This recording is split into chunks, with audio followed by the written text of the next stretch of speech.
보물을 하늘에 쌓아두라. 물질에 관한 말씀인데 예수님은 그렇게 물질에 대해서 긍정적으로 말씀하고 계시지는 않습니다. 오늘 말씀은 물질이 우리에게 가져다 줄 수 있는 위험에 관한 그런 경고의 말씀이다. 그렇게 생각하시면 되겠습니다. 세 부분에 우리가 나누어서 오늘 말씀을 살펴보려고 합니다.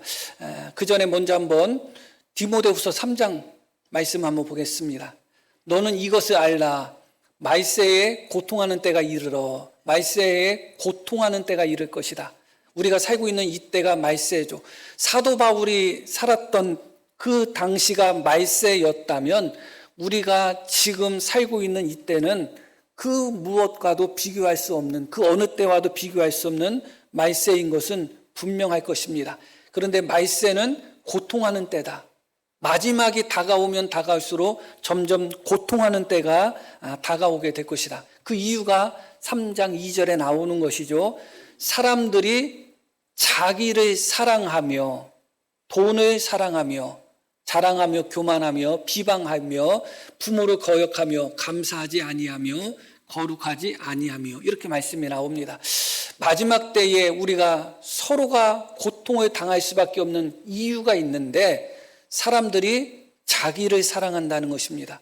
안 그래도 사람은 이기적인 존재일 수밖에 없죠. 자기를 사랑할 수밖에 없는 존재입니다. 그럼에도 불구하고 마지막이 되면 될수록 점점 자기밖에 모르는 시대가 찾아오게 될 것이다. 자기만 사랑하는 시대가 점점 찾아오게 될 것이다. 그리고 이어지는 말씀이 바로 돈을 사랑하며 그렇게 말씀이 나옵니다.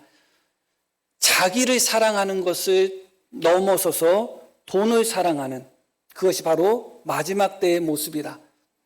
그런 사람들이 가득하다고 생각해 보시기를 바랍니다. 오직 자기만 알고 돈을 사랑하며 돈을 위해서는 어떠한 수단과 방법도 가리지 않는 사람들이 우리 주변에 가득하다고 생각해 보시기를 바랍니다. 그곳이 고통스러운 곳, 지옥이 아니고 어디라고 할 수가 있겠습니까? 그러므로 마지막 때는 고통하는 때다. 사람들이 사랑해야 될 대상을 마땅히 사랑하지 않고 사랑해서는 안 되는 것을 사랑함으로 말미암아 서로가 서로에게 고통을 주는데 그 중에 하나가 무엇이냐? 돈을 사랑한다는 것입니다. 우스갯 말 중에 뱃속에 있는 아기들도 돈 준다고 하면 나온다잖아요. 그렇죠? 그렇게 됩니다. 집에 손님이 찾아왔을 때 인사를 잘하는 아이들도 있고 잘 안 하는 아이들도 있고 그렇습니다. 성격적으로 그런 부분도 있고 또 교육을 또 그렇게 또 받았을 수도 있겠죠. 그런데 인사를 잘 안 하는 아이들도 돈 주는 아저씨가 오면 탁 튀어나옵니다. 아저씨 오셨냐고. 그렇게 됩니다. 저 어렸을 때에도 외삼촌이 서울에 사셨는데 어쩌다 한번 오시면 과자를 사가지고 오시고 또 돈도 주고 계셔요. 그런데 그때 당시에 차편 때문에 그랬는지 모르겠지만 밤늦게 오시더라고요. 오셔도 낮에 오신 경우는 거의 없었고 그럼 밤늦게 오셔도 일찍 자다가도 외삼촌 오셨다면 빨딱 일어나는 거예요. 과자도 먹고 또 주무시고 가는 게 아니니까 가시기 전에 좀 받아야 될 거 아니에요? 그것이 우리의 모습이 아닌가 생각합니다. 3살, 2살 먹은 아이들도 다 돈을 아는 시대고 돈을 좋아하는 시대입니다. 저희가 시골에 있을 때 우리 아이들이 큰애는 중학교 2학년 때 온 것이고 작은 애는 이제 초등학교 때 온 것이죠. 그런데 이제 중학교 2학년 때 왔어도 그때까지 아이들이 돈을 잘 몰랐어요. 시골이니까 가게방도 별로 없고 그러니까 돈 쓰는 재미를 모르는 거죠. 근데 어느 순간 여기 와서 첫 번째 배운 게 돈 쓰는 재미. 이 돈 쓰는 재미를 배우니까 그때부터 이제 돈에 대해서 조금 더 민감해지고 예민해지는 것 같아요. 그렇게 돈이라는 것은 달콤함이 있습니다. 우리로 하여금 중독되게 만드는 그런 모습들이 있습니다. 그래서 어느 순간부터 돈을 사랑하는 모습이 우리의 모습이 아닌가 생각합니다. 주보에도 나오는 말씀이 누가복음 16장 말씀을 제가 주보에 기록해 놨는데 이렇게 말씀이 나옵니다. 지파인이 두 주인을 섬길 수 없나니 혹 이를 미워하고 저를 사랑하거나 혹 이를 중히 여기고 저를 경히 여길 것임이니라. 너희는 하나님과 재물을 겸하여 섬길 수 없느니라. 우리가 오늘 읽으신 본문과 동일한 말씀이에요. 이렇게 예수님이 말씀하셨을 때 이어지는 반응이 바리새인들은 돈을 좋아하는 자들이라 이 모든 것을 듣고 비웃었다. 이렇게 말씀이 나옵니다. 하나님과 재물을 겸하여 섬길 수 없다는 주님의 말씀을 듣고 돈을 사랑하는 자들, 돈을 좋아하는 자들, 바리새인들은 그 말씀을 듣고 비웃었다. 그렇게 말씀이 나옵니다. 사실 이 말씀은 목사로서도 마찬가지겠지만 성도들에게 있어서 환영을 받기 참 어려운 말씀이죠. 돈을 사랑하는 마음이 성도들에게는 없겠습니까? 성도들에게도 똑같이 돈을 사랑하는 마음이 있습니다.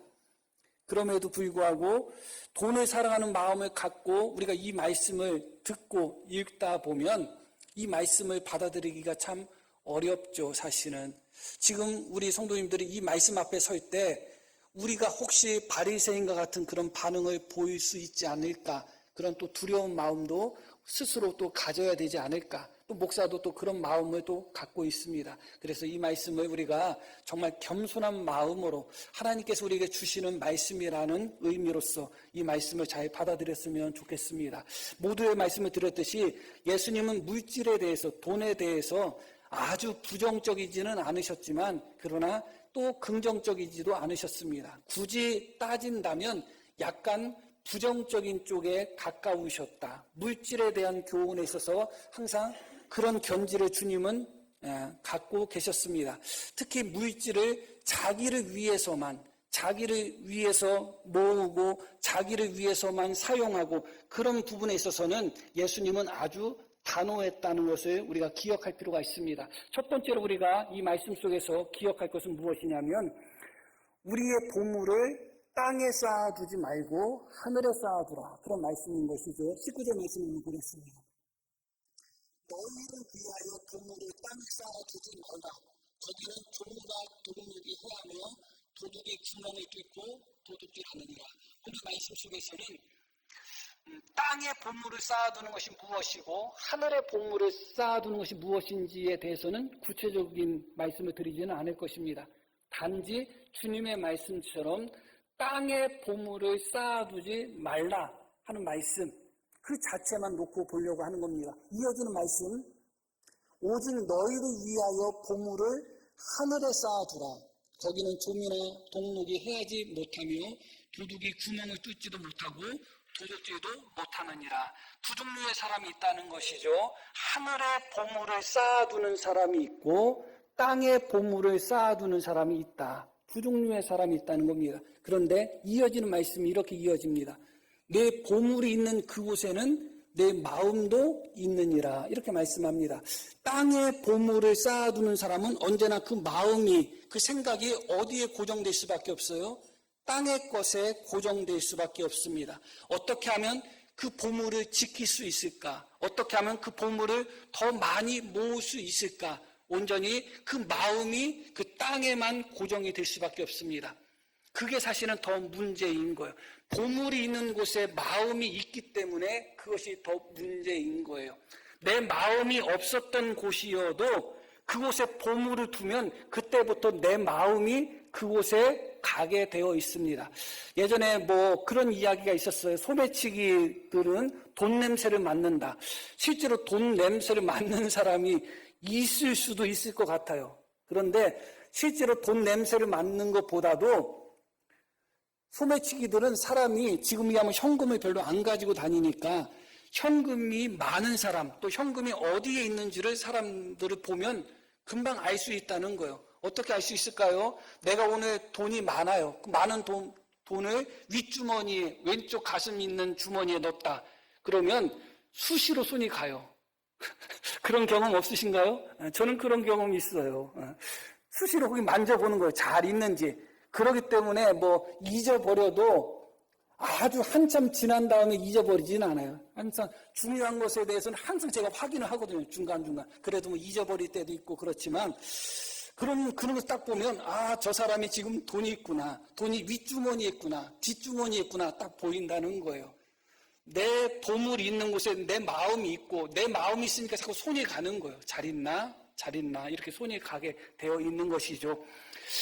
땅에 보물을 쌓아두면 가장 큰 문제는 무엇이냐면, 온통 마음이 땅의 것에 집중하게 된다는 것입니다. 하나님을 믿고 예수님을 믿는 사람들이 하나님을 바라보고 하늘을 바라보고 그렇게 믿음을 지켜나가야 되는데, 온통 그의 마음이, 그의 생각이, 그의 관심이 땅의 것에만 집중이 된다는 것입니다.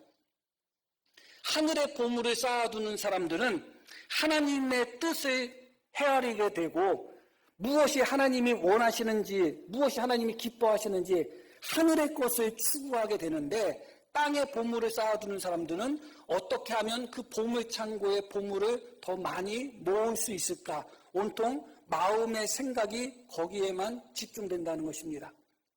결국은 한마디로 말씀을 드리면 온통 생각이 돈을 모으고 돈을 지키는 데에 집중이 된다는 것이죠. 그게 바로 땅에 보물을 쌓아둔 사람의 특징인 거예요. 무엇을 하면 돈을 번다? 그러면 어김없이 그것을 하는 거예요. 요즘 코인 좋다? 그럼 코인 하는 겁니다. 주식하면 좋다? 주식하는 겁니다. 부동산 하면 좋다? 그럼 부동산 하는 겁니다. 땅에 보물을 쌓아둔 사람의 특징이에요. 그런 다음에 온통 마음의 생각이 코인을 하게 되면 코인에 다 가 있고, 주식을 하게 되면 주식에 다 가 있고, 부동산을 하면 부동산에만 다 가 있습니다. 온통 거기에 사로잡혀서 살아가게 되는 것이죠. 그렇기 때문에 결국은 마음까지 빼앗긴다는 문제가 있는 것입니다. 하나님을 믿는 자들이 그렇게 땅에 보물을 쌓아두는 습관을 갖게 되면 그곳에 마음을 빼앗기게 되고 하나님을 향한 마음의 여유가 없어집니다. 제가 가깝게 지내는 목사님 중에 한 분도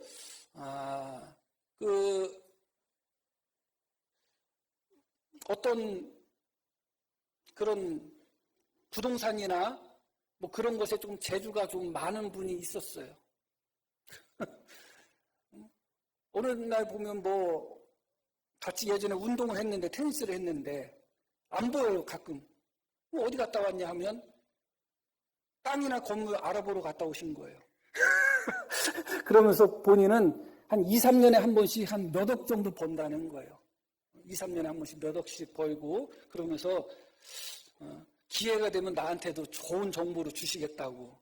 그래서 제가 좋은 정보 줄 테니까 5천만 원만 모으라는 거예요. 그래서 됐다고 그랬습니다. 거기에만 마음이 있는 거예요. 거기에만 관심이 있는 것이죠. 예전 교회에서 부교육자로 있을 때 구역 예배를 드렸는데, 구역 예배를 드리기 전에 구역 예배 드렸던 그 장소에 그 집사님이 식사를 대접을 했습니다. 먼저 식사를 대접하셔서 먼저 밥을 먹고 이제 구역 예배를 드리러 이제 그 집으로 갔는데, 그 집사님이 집에 들어가자마자 첫 번째 했던 행동이 무엇이었냐? 구역 예배를 드려야 되는데 성경을 찾아서 성경을 핀 것이 아니라 컴퓨터를 켜가지고 주식 먼저 확인을 합니다. 그리고 아싸 돈 벌었다고. 그날 예배 은혜로웠습니다. 아싸 돈 번 상태에서 예배 드렸으니 예배가 얼마나 은혜로웠겠어요. 그런데 아이고 떨어졌다 했으면 그날 예배가 어떻겠어요? 온통 떨어진 것에 대해서 마음이 가득하지 않겠습니까? 코인 때문에 유명해졌던 모 국회의원이 있죠. 왜 국회에서 이런저런 일을 할 때도 그런 코인에 거래를 했을까요? 온통 마음이 거기 가 있는 것입니다. 문제는 우리가 땅에 보물을 쌓아두기 시작하고 물질을 모으는 것에 우리의 마음을 빼앗기게 되면 온통 마음의 생각과 모든 에너지가 하나님께 가야 되는 우리의 마음, 하나님을 위하여 사용해야 될 우리의 에너지, 우리의 시간, 그 모든 것이 온통 땅에 보물을 쌓아두는 데에 집중할 수밖에 없는 것입니다. 그것이 가장 무서운 것이죠. 그래서 왜 하늘의 보물을 쌓아두라고 하는가? 여러 가지 이유가 있습니다. 본문 말씀 속에서는 하늘의 보물을 쌓아둘 때 그것은 영원하고, 땅의 보물을 쌓아둘 때는 그것은 일시적이고 또 없어질 수 있는 위험을 경고하지만, 본질적인 것은 무엇이냐? 보물이 있는 곳에 마음이 있기 때문에 그렇습니다. 자꾸 땅의 보물을 쌓아두다 보면 결국은 땅의 보물을 쌓는 쪽에 온전히 내 마음이 빼앗기게 되는 것입니다.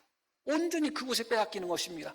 목사든 집사든 장로든 전혀 상관없습니다. 목사라 할지라도 한번 돈맛에 딱 길들여지고 돈 버는 재미를 한번 보게 되면 온통 마음의 생각이 그곳에 집중될 수밖에 없는 것이죠.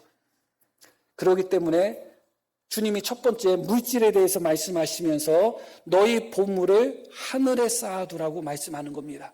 하늘에 쌓아둘 때 우리의 마음이, 우리의 생각이 언제나 땅에 고정이 되는 것이 아니라 하늘에 고정이 될 수가 있기 때문에 그렇습니다. 그리고 두 번째, 물질과 관련해서 우리 예수님이 우리에게 주시는 교훈이 무엇이냐면, 물질은 우리의 영적인 눈, 마음의 눈을 어둡게 만든다는 것입니다. 자, 한번 22절 말씀 보겠습니다. 눈은 몸의 등불이니 그러므로 내 눈이 성하면 온몸이 밝을 것이요. 눈은 몸의 등불이다. 그렇게 말씀합니다. 하나의 은유죠. 몸의 등불이다. 등불이 무엇이죠? 빛이죠. 빛입니다. 그러니까 눈이 무엇을 바라본다고 이야기하지 않고 눈은 몸의 등불이다. 그렇게 말씀하고 있어요. 그러면서 그러므로 내 눈이 성하면 온 몸이 밝을 것이다. 그렇게 말씀합니다. 눈은 등불인데 등불이 밝게 빛나면 온 몸의 지체들이 밝을 것이다. 그렇게 이야기합니다. 자, 이렇게 쉽게 이해하시면 돼요. 눈은 등불이고 우리 몸의 지체들이 다 눈이 있다고 한번 생각해 보셔요.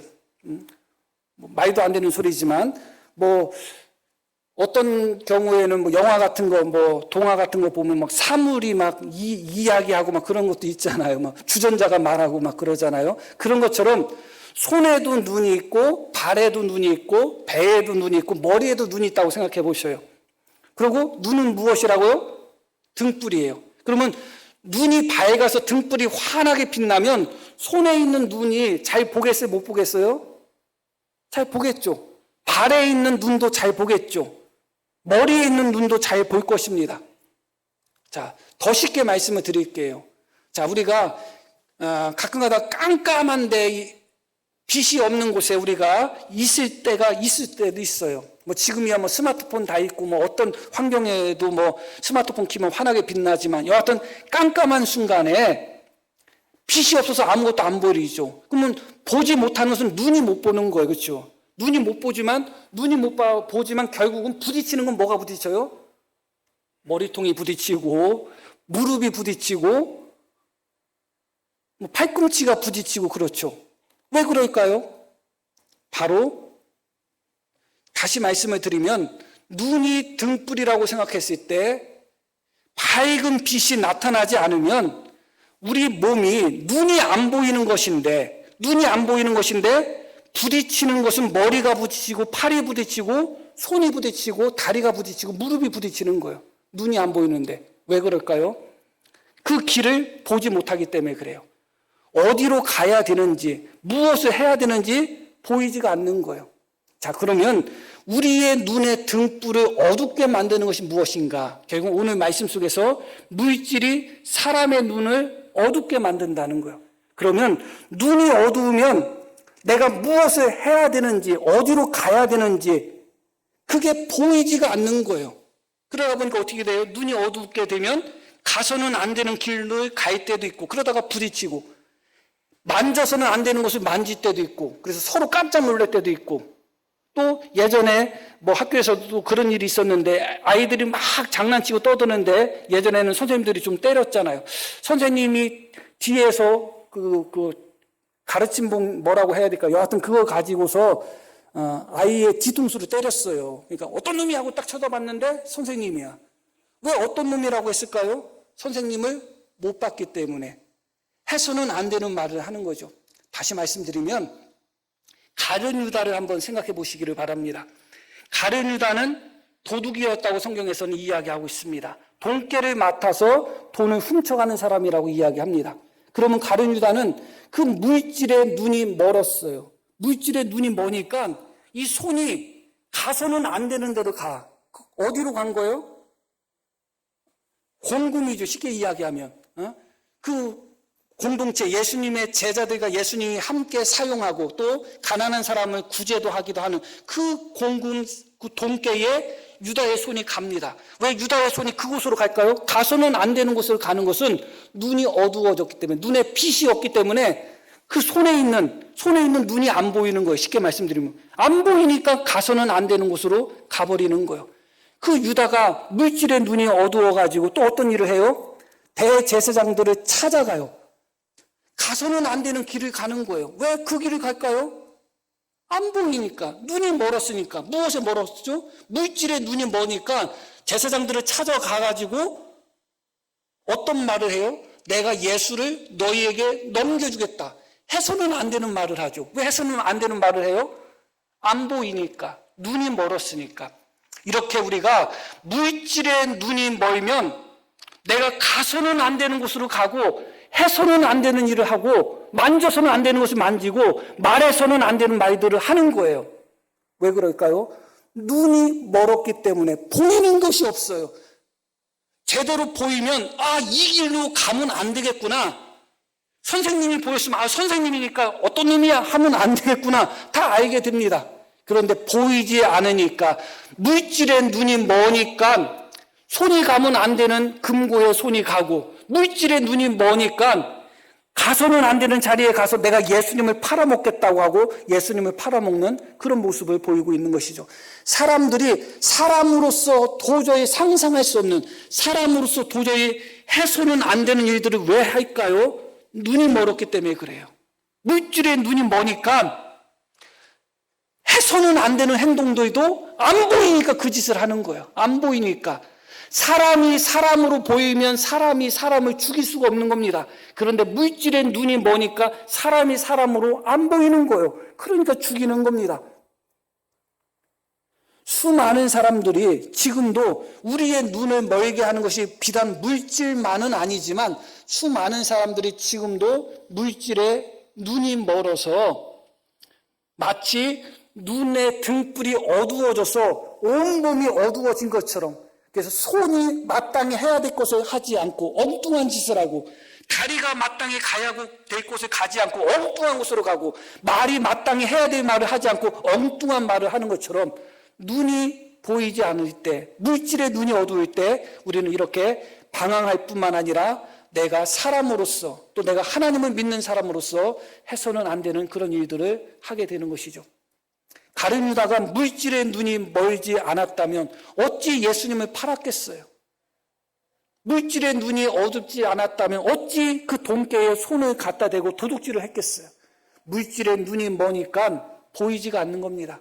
보이지가 않으니까 해서는 안 되는 일들을 그렇게 쉽게 하는 것이죠. 예전에 보았던 영화 중에 무슨 일 때문인지 모르겠지만 그 부분에 대해서는 기억은 안 나는데 사람들이 다 앞을 보지 못하게 돼버린 거예요. 다 앞을 못 봐요. 그러니까 어떻게 되느냐, 어느 순간부터 짐승이 되더라고요. 짐승이 되더라고요. 서로 앞을 못 보니까 어떤 여자든지 걸리면 성폭행 해버리는 거예요. 그냥 누군지도 모르니까, 서로가 뭐가 뭔지 모르니까 너무너무 무섭더라고요. 앞이 안 보이니까 짐승이 돼버리더라고요. 그런데 우리의 눈을 그렇게 멀게 만드는 것, 영적인 눈, 마음의 눈을 그렇게 어둡게 만드는 것이 물질이라는 것을 기억하셔야 됩니다. 물질 때문에 눈이 어두워지면 사람이 짐승이 됩니다. 해서는 안 되는 일을 하는 거예요. 보이지 않기 때문에 그런 것입니다. 그렇기 때문에 눈은 마음의 등불이다. 주님은 다시 한번 우리에게 말씀하고 계시는 것이죠. 다시 한번 그 말씀 한번 보겠습니다. 22절 말씀부터 보겠습니다. 눈은 몸의 등불이니 그러므로 내 눈이 성하면 온몸이 밝을 것이요.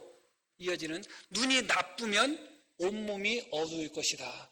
눈이 보이지 않을 때 다른 우리의 지체들이 여기에 걸리고 저기에 걸리는 것처럼 눈이 나쁘면 온몸이 어두울 것이니 그러므로 내게 있는 빛이 어두우면 그 어두움이 얼마나 더하겠느냐. 이렇게 주님이 우리에게 말씀하고 계시는 것이죠. 그리고 세 번째로 우리가 잘 알고 또 우리뿐만 아니라 믿지 않는 사람들도 잘 아는 그런 물질에 대한 경고가 있는데 그것은 무엇이냐?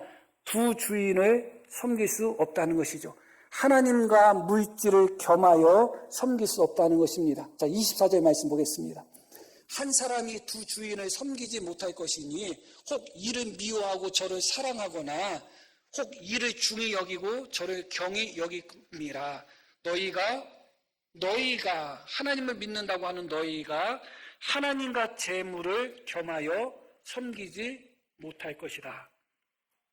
하나님과 재물을 겸하여 섬기지 못할 것이다. 두 명의 주인을 두지 못할 것이라는 겁니다. 어떤 이들은 물질을 주인으로 삼고 살아가는 사람이 있다는 것이죠. 그런데 우리 성도님들은 물질을 주인으로 삼고 그렇게 살아가시나요?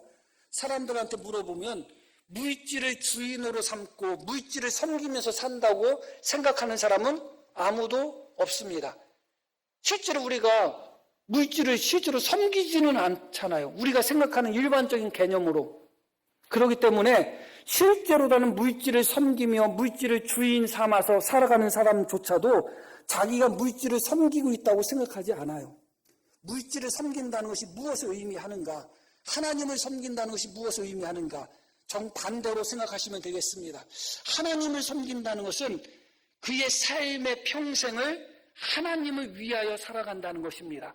먹든지 마시든지 무엇을 하든지 하나님의 영광을 위해서 하는 것, 살아가는 것, 그 사람은 하나님이 주인이시고 하나님을 섬기는 사람이죠. 그러면 물질을 섬기는 사람들은 어떤 사람이겠어요? 평생 삶의 목적이 물질, 돈을 모으는 것이 목적인 사람들이 있어요. 돈을 위해서 살아가는 것이 삶의 목적인 사람들, 그 사람들이 바로 물질을 섬기는 사람인 것입니다. 그런데 그 관점에서 놓고 보면 수많은 사람들이 실제로 삶의 목적이 오직 돈을 모으는 것이 삶의 목적인 사람들이 정말 많아요. 정말. 온통 마음의 생각이 거기에 집중됐을 뿐만 아니라 인생의 목적 자체가 돈이야, 돈. 돈을 많이 벌 수만 있다면, 돈을 많이 모을 수만 있다면 무엇이든지 하고자 하는, 또 무엇이든지 하는 그런 모습이 우리 속에 있단 말이죠. 왜 그런가? 삶의 목적이 돈이기 때문에 그래요. 그것이 바로 돈을 섬긴다, 물질을 섬긴다, 그런 의미인 것입니다. 하나님을 위해서 살아가야 되는 우리의 인생을, 하나님의 영광을 위해서 드려져야 되는 우리의 삶을 온전히 돈을 버는 데만 사용하는 것입니다. 어떻게 하면 더 많은 돈을 벌까? 어떻게 하면 더 많은 돈을 모을까? 온통 마음이 거기에만 가 있는 것이죠. 그것이 바로 물질을 주인으로 삼는, 돈을 주인으로 삼는 자의 모습입니다. 그런데 두 번째가 더 심각한데, 돈을 주인으로 삼는다는 것, 물질을 주인으로 삼는다는 것은 무엇을 의미하느냐면 물질을 의지한다는 거예요. 우리가 하나님을 주님으로 삼고 하나님을 믿는다는 것은 하나님을 위하여 살 뿐만 아니라 우리의 삶 속에서 어려운 순간이 찾아오거나 순간순간 하나님을 의지하며 산다는 의미거든요. 그런데 물질을 주인으로 삼는 사람들은 삶의 목적 자체도 물질이지만 어려운 일이 찾아올 때마다 그들은 하나님을 의지하는 것이 아니라 물질을 의지하는 것입니다. 어떤 이들은 그렇게 말하는 분이 있어요. 돈으로 해결할 수 있는 일이 가장 쉬운 일이다. 있는 사람 얘기죠. 없는 사람은 돈으로 해결할 수 있는 일이 가장 어려운 일이에요. 그러면 똑같이 돈으로 해결할 수 있는 일이 찾아왔을 때 물질이 많은 사람은 하나님을 믿는다고 하지만 실제로 하나님을 의지하지 않습니다. 무엇을 의지할까요? 돈으로 해결하는 것이 가장 쉬워요. 그 사람에게는 위기도 아니고 어려움도 아니야. 아무것도 아니야. 돈으로 해결하는 것이 가장 쉽고 그 사람에게는 돈이 있기 때문에. 그런데 돈이 없는 사람들은 돈으로 해결할 수 있는 일이 가장 어려운 일이에요. 그러면 그 사람은 누구에게 있어서는 가장 쉬운 일이지만 물질이 없는 자들에게 있어서는 가장 어려운 일이 되는 것이고, 그럼 그 사람은 무엇을 의지할 수밖에 없어요? 하나님을 의지 안 하고 싶어도 하나님밖에 없어요. 하나님밖에 없어요. 그러면 어떤 결과가 되는가?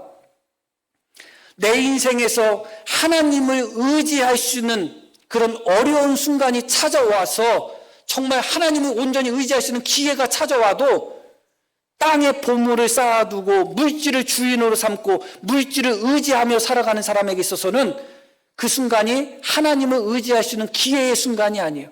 하나님을 의지하고 하나님을 바라볼 수 있는 좋은 기회의 순간이 찾아와도 그냥 물질로 해결하고 끝내버리는 거예요. 그러면 그에게 있어서 신앙의 어떤 성장도 없고 신앙의 어떤 변화도 없는 것입니다. 그러나 물질이 적고 또 그 물질을 의지하지 않고 오직 하나님을 바라보는 자들에게 있어서는 물질로 해결하고 싶어도 해결하지 못하는 그 순간이 찾아올 때 그는 정말 온전히 하나님을 바라보고 온전히 하나님을 의지하게 되는 것이죠.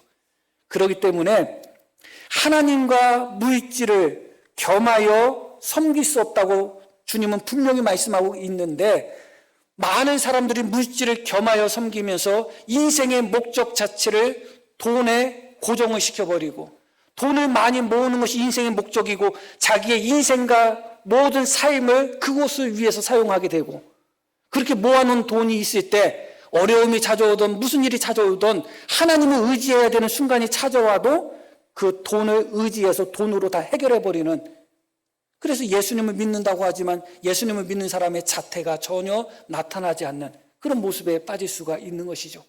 그것이 함정인 것입니다. 우리가 이 땅을 일부러 어렵게 살 필요도 없고 일부러 고난당하면서 살 필요도 없고 그렇습니다. 그리고 가능하면 성도님들이 다 부자로 살았으면 좋겠다 하는 것이 목사의 마음입니다.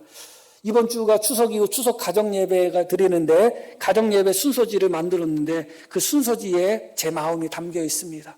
가서 읽어보시면 알 겁니다. 그러나 왜 웃어요? 그러나 자칫 잘못하다 보면 물질을 주인으로 삼아서 하나님이 우리에게 70년, 80년, 90년의 인생을 주셨는데 온통 돈만 쫓아다니고 돈만 모으다가 우리의 인생을 낭비하고 허비할 수가 있어요. 자칫 잘못하다 보면 하나님을 붙들어야 되는 그 순간, 하나님을 바라봐야 되는 그 순간, 하나님만 의지해야 되는 그 순간에 돈으로 해결하려고 하는 어리석음에 빠질 수가 있습니다. 그렇기 때문에 예수님을 믿는 사람들에게 있어서는 이 물질에 대한 경계가 언제나 있어야 되는 것입니다. 결론적인 말씀을 드리겠습니다. 19절 말씀 한번 다시 한번 보겠습니다. 너희를 위하여 보물을 땅에 쌓아두지 말라. 너희를 위해서 보물을 땅에 쌓아두지 말라. 결과적으로 나는 땅에 쌓아두는 것이 너희를 위한 일이 아니라는 것이죠. 이어지는 말씀 20절 보면 오직 너희를 위하여 보물을 하늘에 쌓아두라. 보물을 하늘에 어떻게 하라고 이야기해요? 쌓아두라. 하늘에 쌓아두는 거라는 거예요. 허비하고 낭비하는 것이 아니라 쌓아두는 거라는 겁니다. 그게 너희를 위한 것이라는 겁니다. 결국은 우리가 아시는 바와 같이 이 말씀을 우리가 잘 보여주는 말씀이 예수님께 귀한 향유를 부은 마리아의 사건입니다. 자, 한번 마태복음 26장 한번 보겠습니다. 예수님이 십자가에 못 박혀 돌아가시 전 며칠 전에 마리아가 예수님께 300데나리온 이상 되는 300데나리온이면 노동자가 1년 내내 10원도 안 쓰고 모아야 되는 엄청난 금액이에요. 그 정도 가치 있는 향유를 예수님께 다 쏟아 부었습니다. 그것을 보고 제자들이 보인 반응이 나옵니다. 한 여자가 매우 귀한 향유 한 옥합을 가지고 나와서 식사하시는 예수의 머리에 부으니 제자들이 보고 분개하여 이르되 무슨 의도로 이것을 허비하였느냐. 제자들의 눈에 보일 때도 낭비처럼 보이는 겁니다. 허비한 것처럼 보입니다. 왜 쓸데없이 예수님 머리에 다 쏟아 부었어 하면서 제자들이 그 여인을 책망하고 그 여인의 행동을 보고 분노하고 그런 모습을 보입니다. 그때 예수님이 막아서면서 뭐라고 말씀하셨느냐? 이 여자가 나한테 좋은 일을 했다고 말씀하십니다. 이 여자가 너희 눈에는 허비한 것처럼 보이지만, 하늘에 쌓아두는 것이 허비한 것처럼 보이지만 실제로 나는 하늘에 쌓아둔 거라는 겁니다. 그리고 예수님이 뭐라고 말씀하셨냐? 내가 진실로 너희에게 이르노니 온 천하에 어디서든지 이 복음이 전파되는 곳에서는 이 여자가 행한 일도 말하여 그를 기억하리라 하시니라. 이 사건이 언제 있었는가? 2000년 전에 있었습니다. 어디서 있었던 사건인가? 이스라엘 땅에서 있었던 사건이죠. 그런데 이 여인의 한 행동, 예수님을 위하여 자기의 300데나론 이상 되는 향유를 예수님께 부었을 때 그것은 하늘의 보물이 쌓아둔 행위가 되는 것이고, 이 여인이 쌓아둔 하늘의 보물이 얼마나 대단한지 2000년이 지난 지금 이 순간에도, 이스라엘 땅과 전혀 상관없는 곳에 살고 있는 지금 이 순간도 우리는 이 여인이 쌓아둔 하늘의 보물을 같이 경험하고 그 보물의 유익을 같이 나누고 있다는 것을 기억할 필요가 있습니다.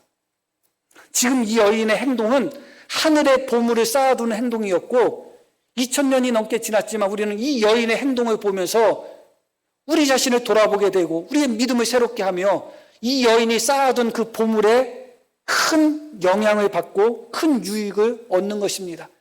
역사적으로 얼마나 많은 재산과 유산을 남긴 사람들이 참 많습니다. 그러나 어떤 사람이 얼마만큼의 유산과 재산을 이 땅에 남겼는지 모르지만 저는 이 여인보다 더 많은 유산을 남긴 사람은 없다고 봅니다. 이 여인은 하늘의 보물을 쌓아두었던 것이고, 하늘에 쌓아둔 그 보물은 2000년이 지난 이 순간까지도 우리가 그 보물을 사용해도, 이 여인이 쌓아둔 그 보물을 우리가 사용해도 다함이 없는 보물인 거예요. 그것이 바로 하늘의 보물을 쌓아두는 의미가 되는 것입니다. 허비가 아니고 낭비가 아니다, 그겁니다. 우리 집에 잘 모아두고, 통장에 잘 모아두고, 주식에 잘 모아두고, 그러면 잘 모아둔 거고, 그 물질을, 그 시간을 주님을 위해서 쓰고 다른 사람을 위해서 쓰면 허비하고 낭비한 것인가? 그렇지 않다. 차곡차곡 하늘에 쌓이고, 그것은 우리뿐만 아니라 다른 이들도 그렇게 우리가 하늘에 쌓아둔 보물을 함께 나눌 수 있는 그런 위치까지 갈 수 있다. 그것이 바로 이 마리아가 우리에게 주는 또 교훈 중에 하나인 것입니다. 오늘 말씀은 비록 예수님을 믿는 사람이라 할지라도 물질에 대한 경고의 말씀이기 때문에 참 받아들이기가 어려울 수도 있습니다. 왜냐하면 우리는 본질적으로 물질을, 돈을 사랑하는 그런 마음이 있기 때문에 그렇습니다. 그러나 평생 돈을 사랑하며 돈이 목적이고 돈을 쫓아가는 삶 속에서 남는 것은 생각보다 좋은 게 남지 않습니다. 땅에 많이 쌓아두어 봤자 결과가 그렇게 아름답지는 않습니다. 기꺼이 우리에게 허락하여 주신 시간과 우리에게 허락하신 물질과 우리에게 허락하여 주신 그 재능을 땅에 쌓아두는 곳에 사용하지 않고 하늘에 쌓아두는 곳에 사용할 수 있는 우리 모두가 되기를 다시 한번 소망합니다. 자, 우리 들으신 말씀 기억하며 함께 기도하시겠습니다.